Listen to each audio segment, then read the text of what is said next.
Hey, salut à toi, j'espère que tu vas bien. Je m'appelle Nadège et c'est une joie pour moi aujourd'hui de t'accueillir pour le message du jour. Donc installe-toi confortablement, profite et puis on se retrouve juste après.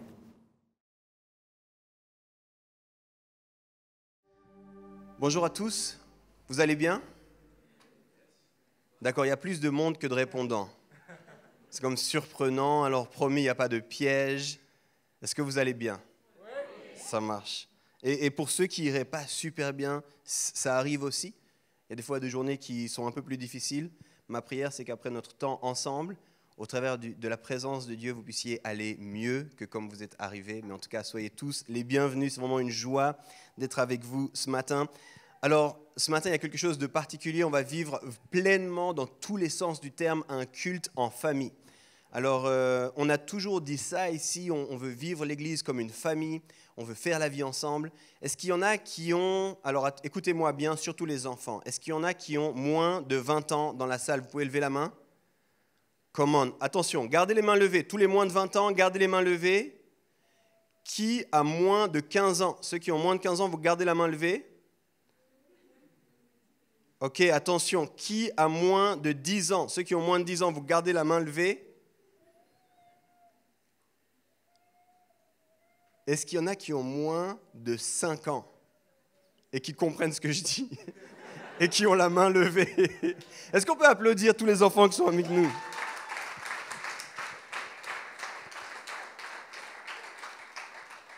Les enfants, je m'adresse à vous, tous ceux qui ont, on va dire, moins de 15 ans. Là, pour le coup, moins de 15 ans, je m'adresse à vous. Soyez les bienvenus, merci d'être avec nous. Je ne vais pas parler trop longtemps, essayez de m'écouter, je vais essayer d'être clair dans ce que je dis, du mieux possible.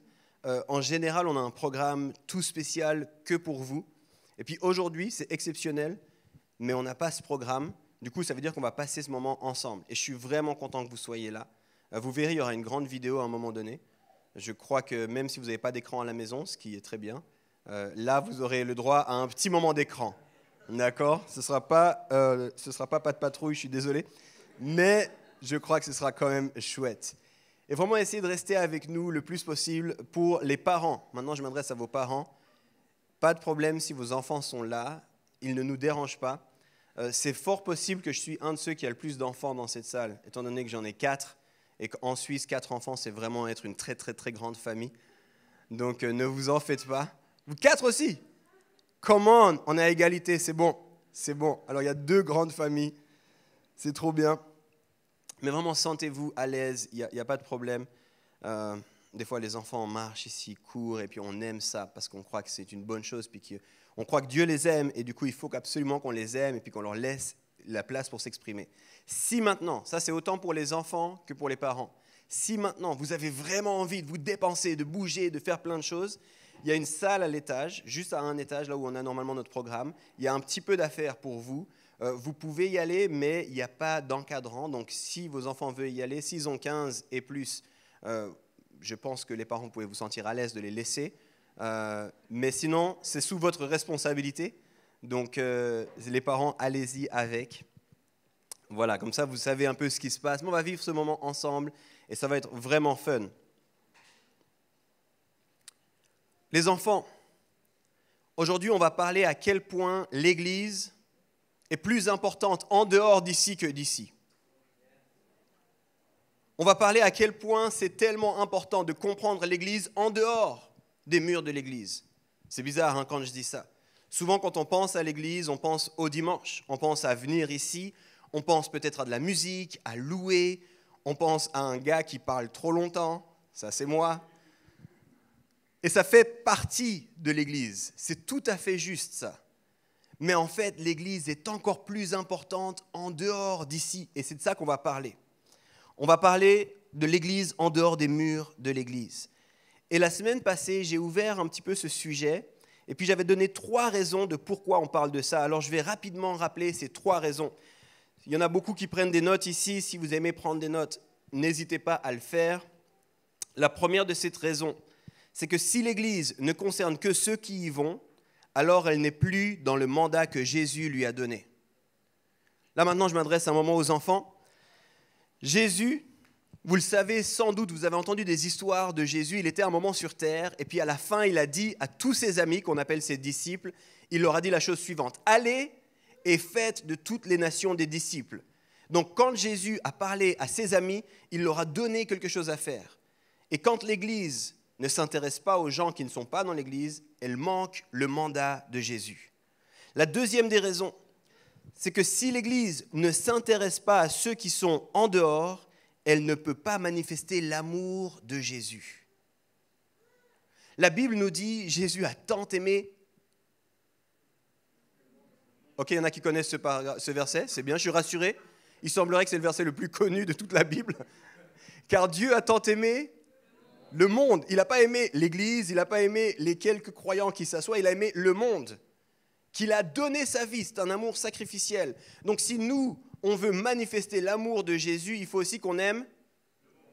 Ok, et par définition, le monde ne se trouve pas sur les bancs de l'Église. Donc il faut qu'on aille en dehors, il faut qu'on s'intéresse à ceux qui sont en dehors, parce que c'est le seul moyen de manifester l'amour de Jésus.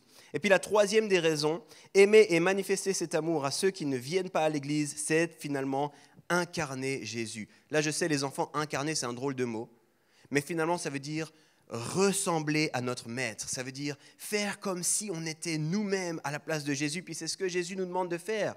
Il nous dit, faites comme moi j'ai fait. Alors finalement, de manifester ça, c'est ressembler à notre maître, et ça devrait être notre but à tous. Alors je vais vous mettre maintenant tous à contribution, jeunes et moins jeunes. J'aimerais que vous imaginiez être une personne dans un pays ou dans un contexte où le mot église ne veut rien dire. Imaginez-vous un instant dans un endroit où personne n'a jamais vu ni entendu parler de l'église. Alors c'est difficile, l'exercice il n'est pas simple. Il faut se mettre dans les baskets de quelqu'un qui n'a pas grandi dans un contexte comme le nôtre.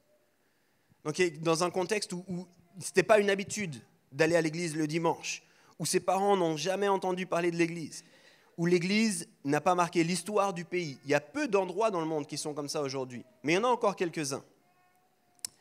Et essayez maintenant de penser comment est-ce que je définis ce que c'est que l'église.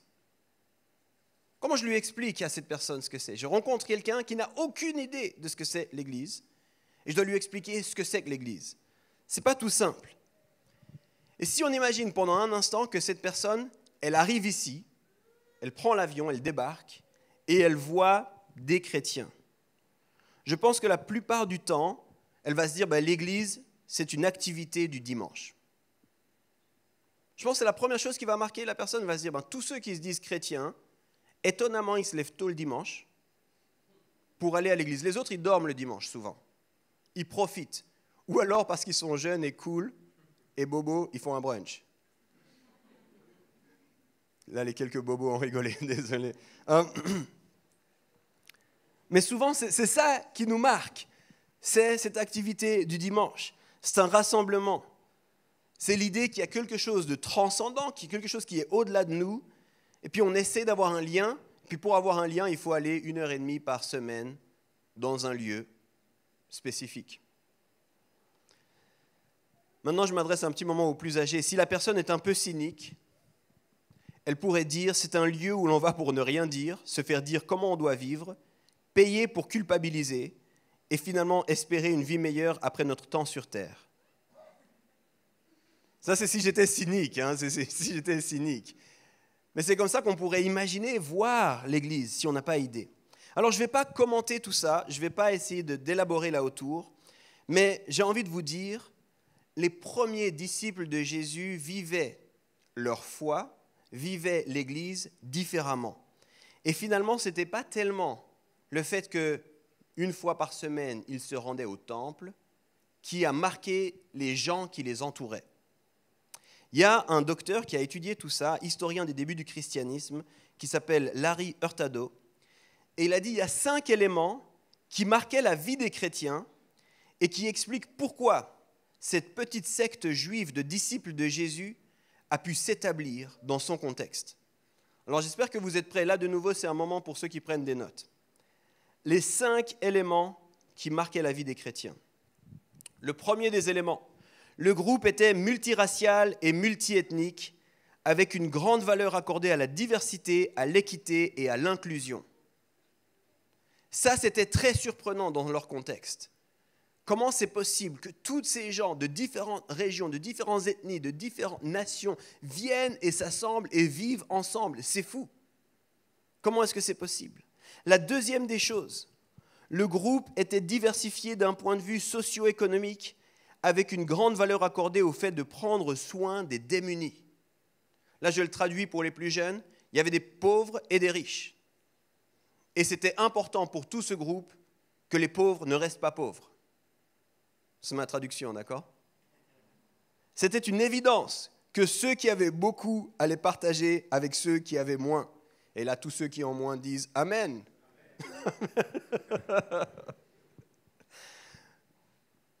Troisième point, troisième marque. Le groupe accordait une grande résistance à toute forme de violence, en particulier contre les enfants. Si vous regardez dans l'endroit où les premiers disciples de Jésus se sont mis en place, les enfants étaient assez peu considérés. Il n'y avait pas encore les droits de l'enfant. Les enfants, c'était peut-être bien pour travailler, c'était peut-être bien comme un gagne-pain. Et en fait, il y avait plein de mots un peu barbares, comme infanticide, avortement, exploitation juvénile. Et en fait, ce groupe de chrétiens était fermement opposé à ça. Les enfants avaient une grande valeur. Ils étaient désirés par Dieu et c'était de notre devoir de prendre soin d'eux. Intéressant. Quatrième marque des premiers chrétiens. Le groupe était marqué par une éthique sexuelle et la valorisation du lien du mariage. Il explique, pour eux, comprenez les chrétiens, la sexualité se vivait entre un homme et une femme dans une relation qui les unissait pour la vie. Comprenez le mariage.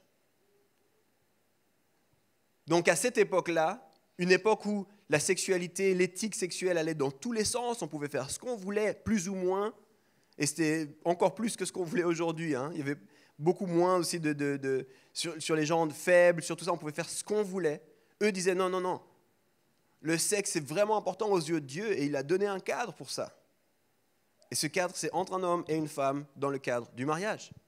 Ils étaient fous, hein? Incroyable. Cinquième et dernier marqueur, il y a moins d'amen sur celui-ci en général, je comprends, il vient nous chercher un peu plus.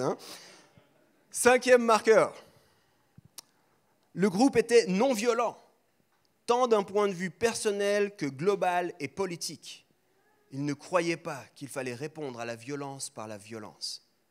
Fascinant, fascinant. En d'autres termes, ce docteur bon vieux Larry Hurtado nous dit, c'est ça qui a expliqué pourquoi les chrétiens, qui étaient au départ une petite secte juive de disciples de Jésus, est devenu quelque chose de beaucoup plus important. C'est ces marques-là qu'ils expliquaient, et c'est ça qui interpellait tout le monde quand on les regardait. Alors chacun de ces points mériterait qu'on s'arrête dessus, qu'on fasse une série dessus, mais ils soulignent pour moi ensemble quelque chose qu'on a souvent oublié. Si les disciples de Christ ont tellement marqué et impacté le monde, ce n'est d'abord pas à cause de leur théologie ou à cause de leurs habitudes dominicales, mais à cause de leur style de vie. Quand vous viviez, je le traduis ici pour vous les plus jeunes, si ton camarade de classe était chrétien, tu allais le voir dans sa façon de vivre. Ce n'est pas parce que le dimanche, il allait à l'école du dimanche. C'est parce qu'il vivait différemment. À la récréation, il faisait ça différemment. Il partageait avec tout le monde. Puis si lui, il avait une récré, puis quelqu'un n'avait pas une récré, il partageait sa récré avec lui.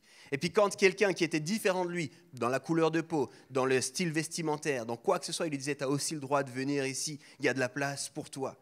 Et puis quand quelqu'un commençait à être violent, il disait, moi, je ne suis pas pour la violence.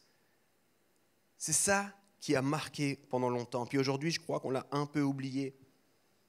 Aujourd'hui, on se concentre beaucoup sur notre théologie, encore un mot barbare, sur ce qu'on croit, sur comment dire les choses. Puis c'est important, la théologie. Mais des fois, on a oublié l'importance du style de vie.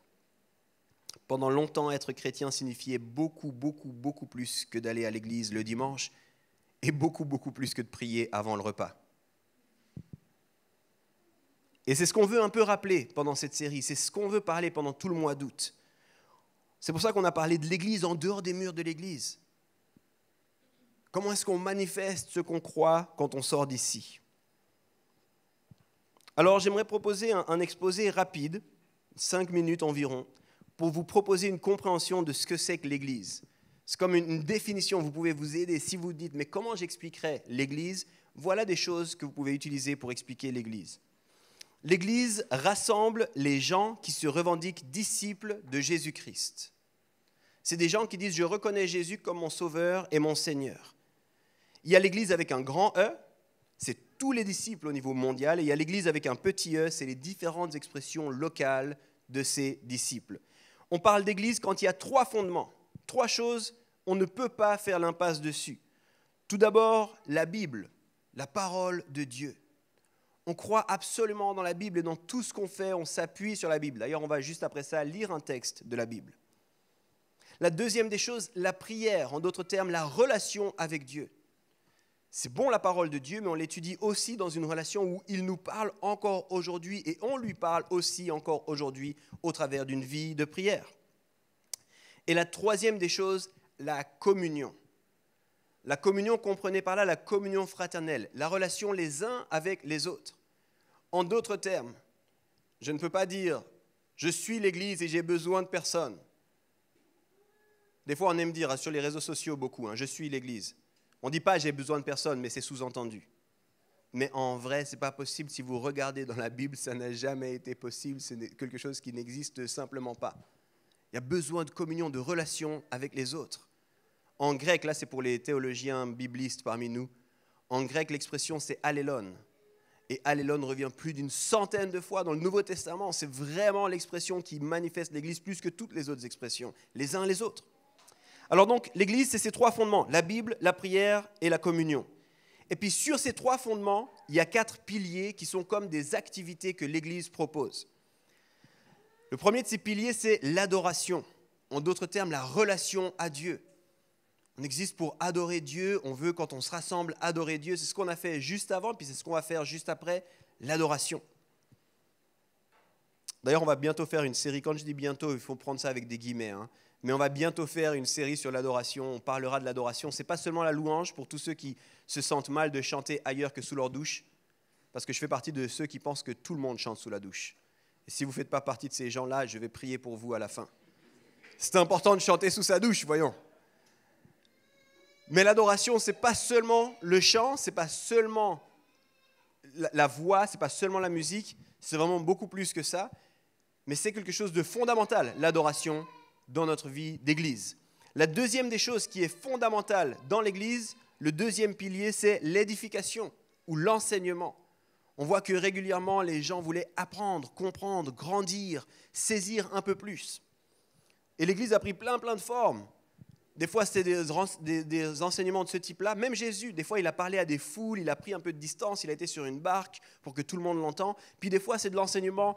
On est seul, on est autour d'une table, on discute, on rigole, puis on s'enseigne, et puis comme le fer aiguise le fer, l'homme aiguise l'homme, puis on s'aiguise comme ça. Mais il y a de l'enseignement, de l'édification dans l'Église.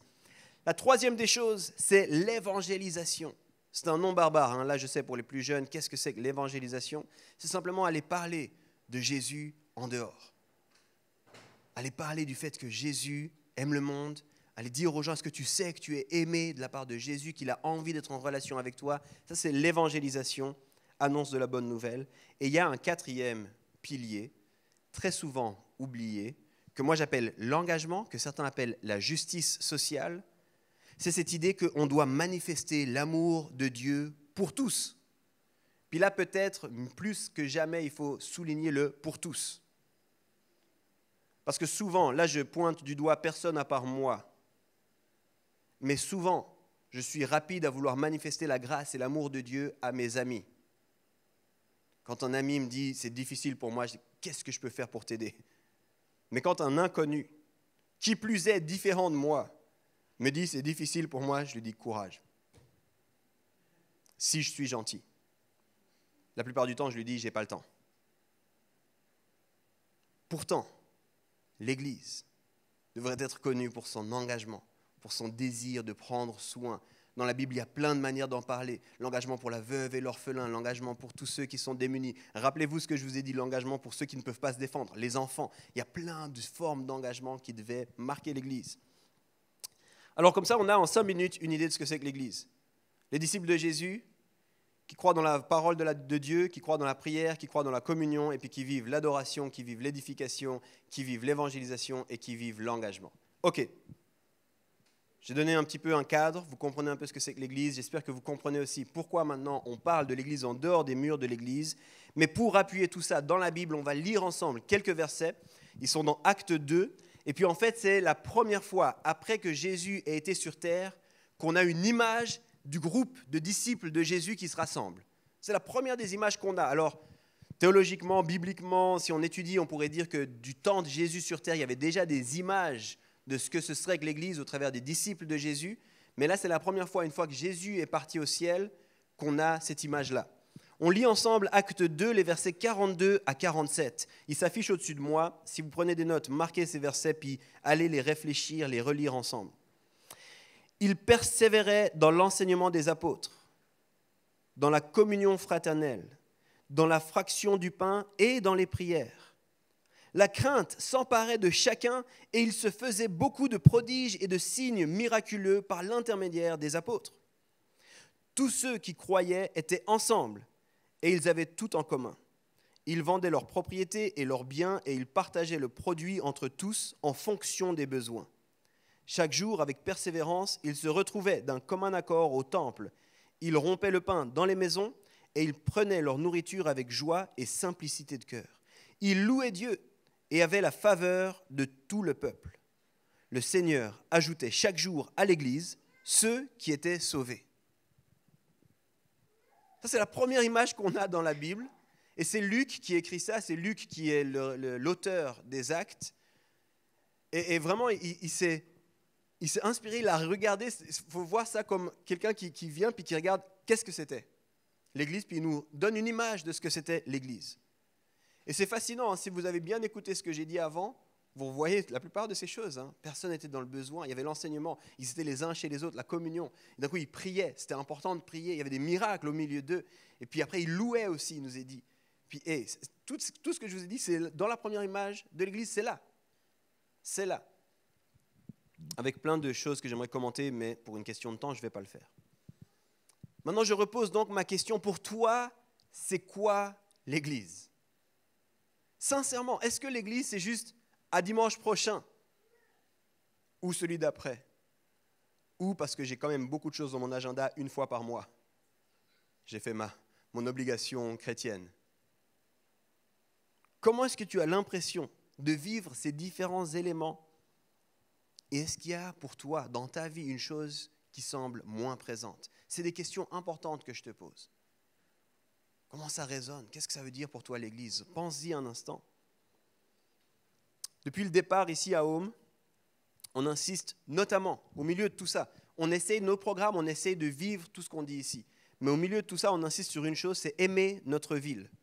Parce que je crois, puis là il y aurait tout un peu d'histoire à faire, puis de sociologie, mais je crois que l'Église a oublié son rôle dans l'action sociale, dans l'engagement social, parce qu'il y a plein d'œuvres qui se sont mises en place, souvent initiées par des chrétiens, mais dans le temps ça s'est comme oublié cette origine chrétienne, et puis aujourd'hui on laisse, il y a plein d'associations qui font du bon travail, mais je crois que l'Église doit redécouvrir ce mandat.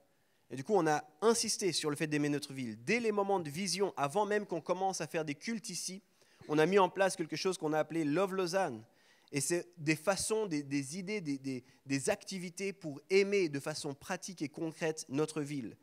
Et franchement, on a fait quelques activités. La toute première activité, on a été dans un centre de réfugiés, simplement avec eux, jouer avec eux, faire du football, faire des activités comme ça pour dire on vous aime, on vous voit, on croit que c'est important que vous soyez là. Mais on a été travailler avec la soupe populaire aussi au début de Love Lausanne. On a été comment on peut servir à manger à ceux qui sont dans le besoin, à ceux qui ont du manque. On a ensuite été distribuer des sandwichs dans la rue, des verres, des boissons, des bouteilles d'eau à ceux qui sortaient. Pendant toute la période du Covid, on a insisté pour avoir régulièrement dans nos vidéos des minutes Love Lausanne. Comment est-ce que tu peux aimer autour de toi ?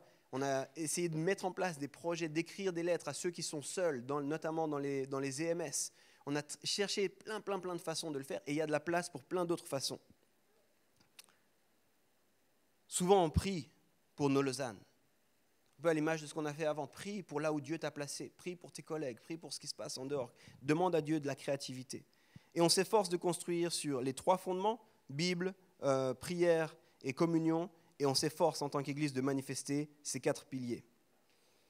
Alors maintenant, avec cette série, on veut dire 2 choses.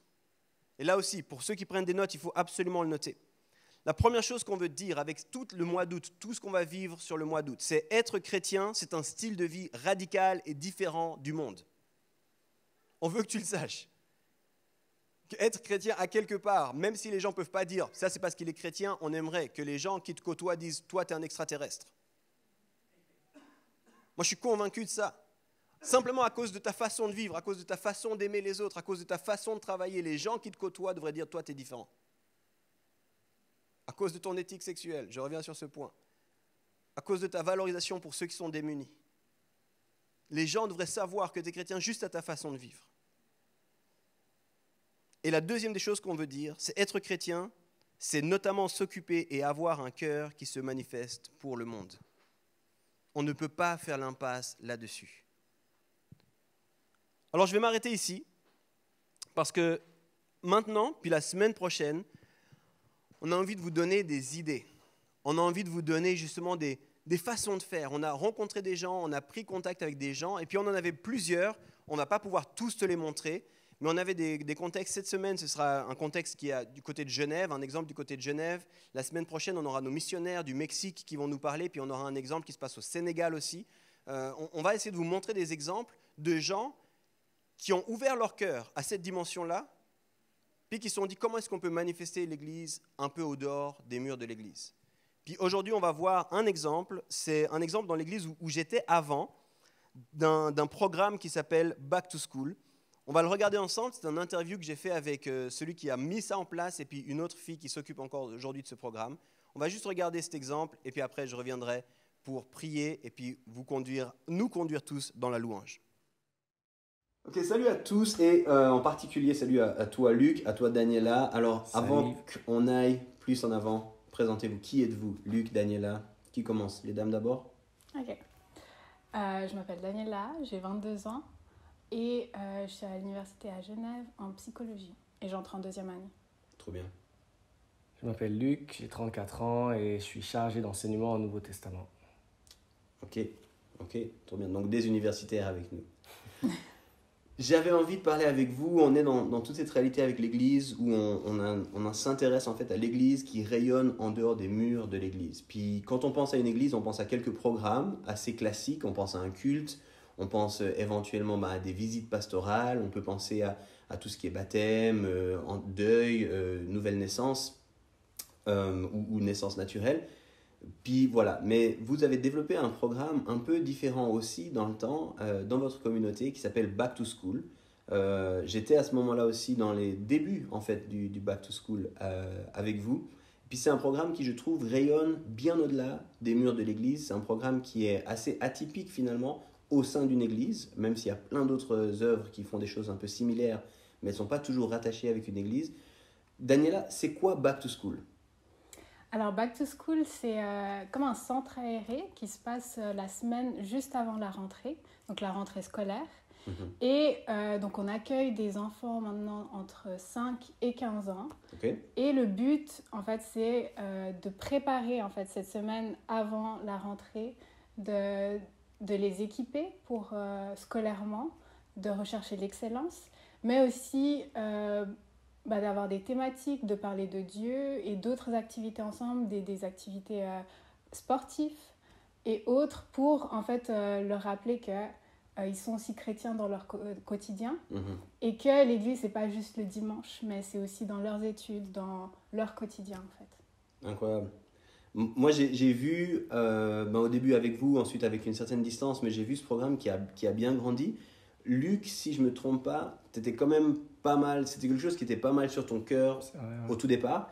Qu'est-ce qui t'a motivé toi à réfléchir à ce programme ? Déjà, c'est né avec le groupe de jeunes aussi, où je me disais qu'il y a beaucoup de jeunes qui venaient et qui étaient des heures durant au groupe de jeunes à l'église, avec beaucoup de programmes qu'on proposait. Et parfois, dans leur vie personnelle, finalement, il y avait des programmes qui en pâtissaient. On entendait des parents qui se plaignaient du nombre d'heures que leurs enfants passaient à l'église. C'est un bon problème. C'est un bon problème. À part, ce qui m'a interpellé, c'est dans le cas d'échecs scolaires, par exemple, où tout d'un coup, tu vois qu'en fait, à la fin de l'année scolaire, ben, tout le monde fait un peu le bilan. Et t'en vois qui tournent en rond, qui doivent redoubler. Et puis, je me suis dit, comment on peut aussi montrer, non seulement aux parents, mais aux enfants, qu'on s'intéresse aussi à ce qu'ils font, enfants, jeunes, ce qu'ils font aussi en dehors de l'église. Et puis là, l'idée avec Back to School, c'était de partir de 1 Thessaloniciens 5, 23, et dire corps, âme, esprit, les 3 dimensions de l'être. Et du coup, d'avoir des programmes physiques, sportifs, d'avoir des programmes justement spirituels, comme Daniela a dit. Et puis le dernier, c'était intellectuel, d'avoir cette préparation à la rentrée. Trop bien. Moi, j'utilise cette expression, on n'est pas toujours, Luc, t'es pas trop fan de cette expression, mais un peu victime de son succès, dans le sens où ça a pris une ampleur qui n'était pas forcément envisagée au départ. Tu le disais, hein, il y avait un focus peut-être particulier pour le groupe de jeunes, où tu voyais cette réalité, mais finalement, l'Église, elle a embarqué dans ce projet avec des parents d'enfants plus jeunes, tu disais depuis 5 ans, donc on est clairement bien avant le groupe de jeunes, mais des parents avec des enfants plus jeunes, disaient est-ce que mon enfant pourrait participer? Ça a pris de l'ampleur avec finalement tous les enfants scolarisés aujourd'hui, mais ça a aussi pris de l'ampleur en sens où il y a certaines personnes qui ont dit mais est-ce qu'on ne pourrait pas inviter des voisins, des amis, et puis ça a commencé à toucher un public plus large qui ne venait pas forcément à l'église. Daniela, toi tu l'as vécu d'abord en tant que membre du groupe de jeunes, aujourd'hui tu aides aussi dans l'encadrement avec des responsabilités. Comment est-ce que toi tu as vu cette croissance de Back to School? Qu'est-ce qui t'a surpris? Et puis peut-être après, Luc, toi, quels sont les défis que tu vois avec ça, de toucher des gens qui ne sont pas forcément habitués à l'église, de devoir coordonner pour un groupe de 5-15 plutôt que environ 15-20 pour dire des chiffres. Voilà, volontiers d'entendre un peu vos réactions, mais aussi les défis que vous voyez à ça. Ouais, donc moi j'ai bénéficié de ça. J'étais au cycle d'orientation, je crois. Et puis même déjà à ce moment-là, c'était une bonne chose, c'était une belle chose à vivre. Et puis j'invitais aussi mes amis.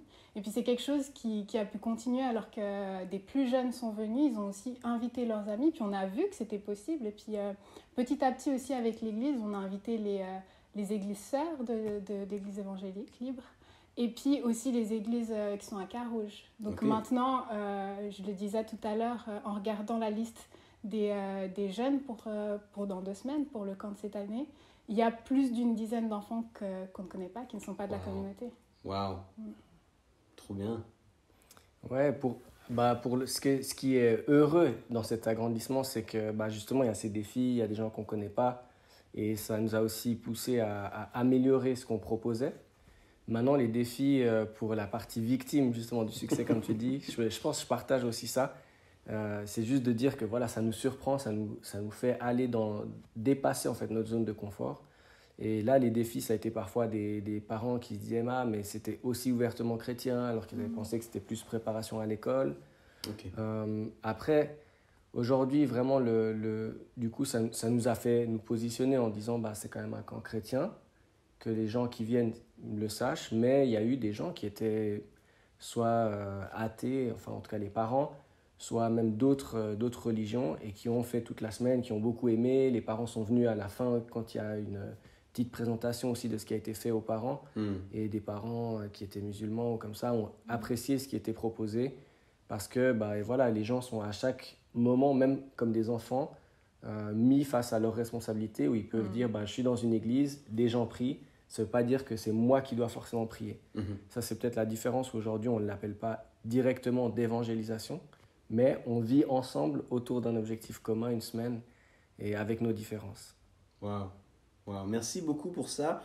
Peut-être je terminerai avec une dernière question. On avait, pour moi et puis avec l'équipe pastorale à Home, l'envie, c'était de donner des exemples. C'est une chose de parler en théorie, qu'est-ce que c'est l'église en dehors des murs de l'église, comment est-ce que ça peut, voilà. Mais j'aime vraiment cet exemple. Et peut-être enfin, pour vous, quand vous pensez à l'église qui rayonne au-delà des murs de l'église, pas nécessairement ou exclusivement dans l'évangélisation, mais aussi simplement dans une problématique, tu disais, échec scolaire, difficulté à se motiver alors que ça prend beaucoup de place pour les enfants. Finalement, vous avez l'impression, est-ce qu'il y a eu d'autres initiatives de ce type-là qui ont pris place? Est-ce que vous avez l'impression que ça élargit les horizons peut-être des gens de l'église, ou bien élargit les horizons des gens hors de l'église face à l'intérêt de l'église? Et peut-être aussi en tant que participante, Daniela, finalement, de se dire je vais à l'église pour travailler mes cours et pas forcément pour louer et entendre un message, pour rester très caricatural. Qu'est-ce que ça suscite pour vous? Quelle ouverture? Qu'est-ce que vous voyez comme projet d'avenir, s'il y en a? Pour moi, je me suis vraiment concentré sur la partie justement académique ou scolaire. Et là, il y a eu des ateliers méthodologiques. On en a aussi fait avec Daniela, aussi en dehors des murs de l'église, dans des universités, d'autres locaux. Et à des moments un peu moins fixes que cette rentrée qui est la grande rentrée scolaire, où finalement on proposait pendant quelques heures à certaines personnes de venir, d'avoir un atelier méthodologique, et là sans cadre confessionnel. Parfois, s'il n'y avait que des inscrits qui étaient chrétiens, il se pouvait qu'il y ait des différentes thématiques qui rejoignaient chacun qui étaient abordées, mais c'était vraiment l'emphase ou l'accent sur le scolaire, l'académique. Après, ça a fait naître, en tout cas dans ce que j'ai suivi, au moins au niveau des responsables, c'est vraiment clair, on aimerait bien, sur une région comme Genève, en fait, avoir des moments où on propose des lieux ouverts. Alors ça peut être avec des locaux comme universités, collèges, écoles, s'ils ont des salles, ou des églises, et qu'on propose en fait des répétiteurs qui puissent donner dans les semaines un peu clés, c'est en octobre, en avril, avant des semestriels, avant des évacom pour le cycle, de donner en fait cette possibilité d'encadrer les gens et de les aider. Et ça, pendant le Covid, ça a résonné encore plus parce qu'il y avait moins de lieux ouverts. Donc on se disait, il y a des fois des églises qui peuvent ouvrir, qui ont des normes, qui ont un plan de protection. Mais moi, c'est resté vraiment dans cette ligne avec Back to School. Excellent. Moi, je dirais plus personnellement, ça m'a impacté positivement parce que aussi, j'ai découvert que j'avais ce lieu aussi qui était ouvert pour cet aspect-là de ma vie, les études, et puis en fait, ce qui pouvait m'occuper en fait le reste de la semaine. Et c'est vrai qu'en ayant ces espaces-là où je pouvais dire, mais en fait, je peux aller réviser avec certains amis, en étant au collège ou plus tard, ça a pu toucher aussi mes amis non chrétiens parce qu'ils me disaient, mais en fait, l'église, c'est plus que ça. Nous aussi, on peut juste venir travailler avec toi. Et puis, c'est quelque chose qui continue même maintenant où de temps en temps, on allait manger, en fait. Pour certains qui ont leur bâtiment, des cours qui sont à côté de l'église ou des choses comme ça. Et puis, je trouve que avoir des projets comme ça donne aussi cet aspect que l'église n'est pas que pour le dimanche, n'est pas que juste ma vie, et puis Dieu, puis le reste, ça ne l'est pas. Et je trouve que ces choses-là aussi nous amènent à impacter les gens autour de nous, voir que en fait, on est rejoint aussi dans tous ces aspects-là. Trop bien. Les amis, merci beaucoup. Que le Seigneur vous bénisse. Dans 2 semaines, c'est ça. Il y a le prochain Back to School. Je ne sais pas combien d'années après. Il faudra qu'on célèbre les 10. C'est bientôt. C'est l'année prochaine, les 10 ans. Ouais. Ça commence en 2013. Ouais. Wow. En tout cas, courage dans tout ça. Et puis dans ce cœur, simplement de rayonner. Et puis de pouvoir faire du sens du lundi au samedi avec l'église. Le samedi, c'est Shabbat, c'est pour ça. Voilà. Soyez bénis. Merci à toi. Sois béni aussi. Merci. Voilà un exemple tout simple, hein? Tout simple. Ouvrir l'église pour aider les étudiants. Puis en même temps, on l'entend comme ça, puis on ne se rend pas forcément compte, mais un petit groupe de 5 est devenu aujourd'hui un groupe. Il y a eu plus de 50 enfants durant ces 9 ans qui ont été faits, plus de 50 enfants certaines années pour ce programme-là. Et en fait, des parents touchés, des voisins touchés, des gens touchés. En fait, l'Église s'intéresse aussi à la vie de mes enfants. Puis il l'a dit, quand on a commencé, il y avait des enfants qui étaient en échec scolaire, il y avait des enfants qui étaient sur le point d'abandonner, décrochage scolaire, des choses comme ça. Puis aujourd'hui, issus de ce groupe de jeunes, il y en a beaucoup qui sont partis. Il y en a 2 qui sont... une qui est doctorante aujourd'hui. Il n'y a pas beaucoup de docteurs, hein, si jamais vous demandez. Il y en a une qui est doctorante, il y en a plusieurs qui sont soit avec un master ou alors en train de finir leur master. Et beaucoup vont dire, en fait, c'était lié au fait qu'à l'église, on s'intéressait aussi à ma scolarité. Et c'est des petites choses, hein, mais ça prend de se rappeler que l'église s'intéresse aussi à ce qui se passe en dehors des murs de l'église. Puis là, c'est un petit exemple, tout simple. Puis c'était important pour nous de ne pas vous montrer que les grands exemples, que les choses incroyables, des gens qui ont changé le monde. Et puis on va vous en montrer aussi. La semaine prochaine, attendez-vous à un exemple qui bouleverse, qui est beaucoup plus frappant, de quelqu'un qui va au Sénégal, travailler au cœur d'une situation extrêmement difficile où les choses sont en péril aussi au quotidien, mais qui a pris cette décision.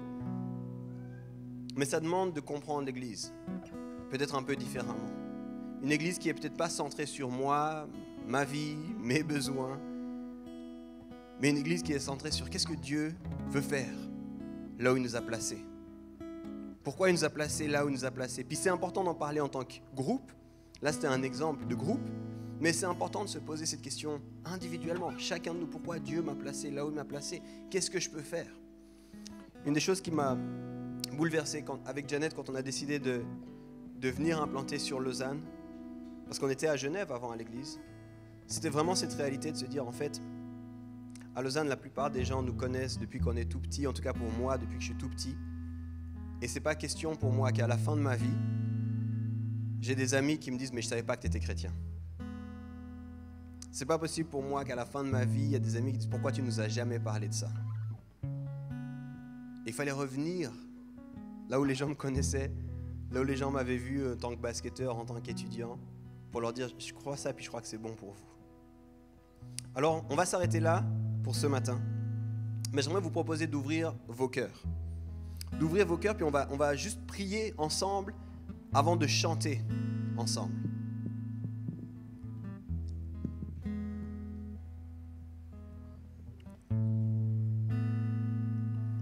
Et quand je dis ouvrir vos cœurs, c'est ouvrir toutes les parties de votre cœur. Il y a souvent des parties qu'on garde un peu fermées.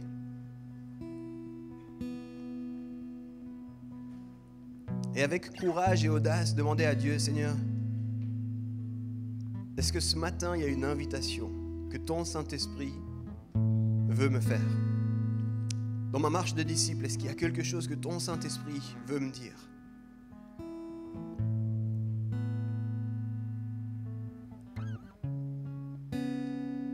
Est-ce que j'ai limité le fait d'être chrétien à des habitudes du dimanche ou de temps en temps dans la semaine? Ou est-ce que le fait d'être ton disciple affecte l'entier de ma vie, affecte mon style de vie, affecte mes convictions?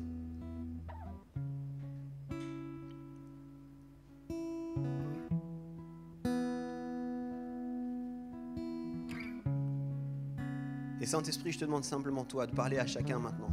C'est toi qui es capable de ça. Je ne peux rien forcer sur personne, mais que chacun puisse être ouvert à ce que toi, tu veux leur révéler, toi, tu veux leur dire. Et Seigneur, je veux prier aussi en tant que pasteur de cette communauté pour nous en tant que groupe, ici, à Lausanne, à la rue près du marché, à quelques mètres de la place de la Riponne. Comment, Seigneur, est-ce qu'on peut rayonner de ton amour là où tu nous places? Donne-nous des idées nouvelles, Seigneur. Donne-nous un désir nouveau de nous engager pour la ville.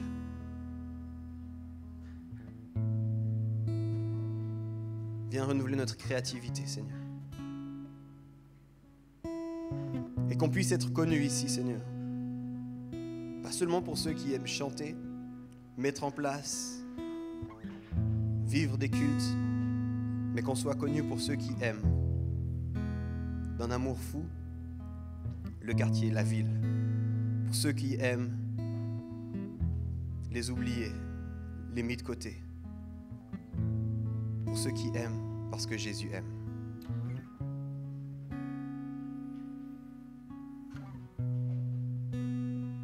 On s'en remet entre tes mains.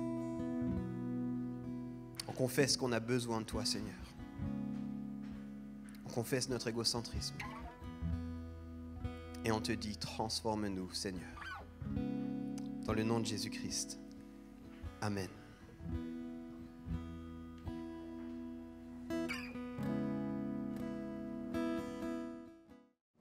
Trop bien, merci d'avoir été avec nous. J'espère vraiment que ce message, il t'a parlé, il t'a encouragé ou il t'a donné soif d'aller plus loin.